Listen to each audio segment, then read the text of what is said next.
నమస్కారం సార్. మాది Ravi seeds company employees sir, Nizamabad. నా పేరు హనుమాన్లు సార్. మీరు సోయాబీన్ వేసారు కదా సార్, ఎన్ని ప్యాకెట్లు వేసారు సార్?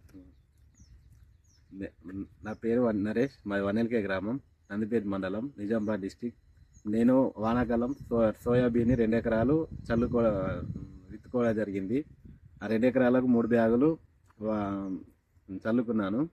అయితే అధిక వర్షపాతం వలన సోయా అనేది అంటే ఎక్కువ వస్తుంది కావచ్చు, కానీ 2 ఎకరాలకు కలిపి 18 క్వింటాల దిగుబడి వచ్చింది. అధిక వర్షపాతాన్ని తట్టుకుంది. సోయాకు వైరస్ రాకుండా చాలా బాగుంది. సీడ్ సైజ్ కూడా బాగుంది.